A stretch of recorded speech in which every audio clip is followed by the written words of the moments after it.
Assalamualaikum warahmatullahi wabarakatuh. Halo semuanya, perkenalkan nama saya Nadia Syafwah. Pada kesempatan kali ini saya akan mempresentasikan materi ekonomi kelas 10 bab 3 dengan topik yaitu cara mengatasi masalah ekonomi.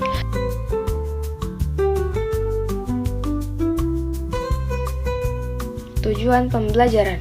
Dengan mempelajari bab ini dapat diharapkan mampu menentukan pilihan yang tepat, memanfaatkan biaya peluang, menetapkan skala prioritas dan mengelola keuangan, menjelaskan cara-cara mengatasi masalah ekonomi mikro, menjelaskan cara-cara mengatasi masalah ekonomi makro, dan menjelaskan sistem-sistem ekonomi sebagai solusi masalah ekonomi.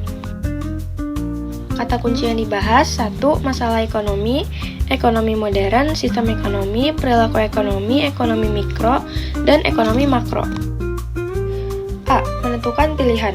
Untuk mengatasi kelangkaan, setiap orang harus menentukan pilihan yang tepat dan saling menguntungkan, dengan cara menentukan kebutuhan dan keinginan, membandingkan alternatif pilihan, menghitung biaya dan manfaat, menentukan skala prioritas, mengambil keputusan terbaik. Contohnya, uang 50.000 lebih bermanfaat jika digunakan untuk membeli buku daripada membeli jajan. B. Memanfaatkan biaya peluang. Biaya peluang adalah segala sesuatu yang dikorbankan untuk mendapat sesuatu. Biaya peluang dapat menjadi dasar pilihan. C. Skala prioritas dan pengelolaan keuangan. 1. Skala prioritas merupakan kebutuhan yang lebih penting yang harus didahulukan pemenuhannya daripada kebutuhan lainnya. Contohnya, prioritas 1 yaitu kebutuhan primer dan kebutuhan sekarang, prioritas 2 kebutuhan sekunder, kebutuhan masa depan, prioritas 3 kebutuhan tersier. 2. Pengelolaan keuangan. Dengan membuat pembukaan keuangan, memonitor dan mengevaluasi secara berkala, dan membiasakan diri untuk menabung. Mengatasi masalah ekonomi mikro. Dengan cara menentukan pilihan yang tepat untuk mengatasi masalah kelangkaan. Contohnya, memilih faktor tenaga kerja. Bersinergi antara pelaku pasar dan industri untuk membentuk satuan yang lebih besar.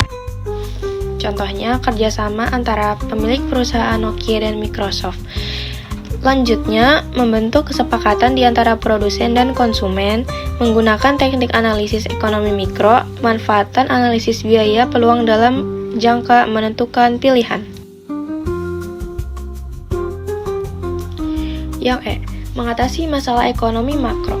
Kebijakan moneter. Kebijakan yang dirancang pemerintah dalam rangka mempengaruhi jumlah uang yang beredar untuk memperbaiki kinerja perekonomian. Contohnya, suku bunga menurunkan. Kebijakan fiskal.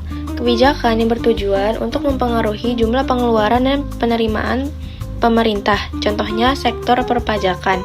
Yang ketiga, ada kebijakan dengan arah harga barang murah dan bermutu. Kebijakan dengan arah harga barang murah dan bermutu, contohnya pemerintahan menyediakan infrastruktur jalan. Selanjutnya yang F, sistem ekonomi sebagai solusi masalah ekonomi.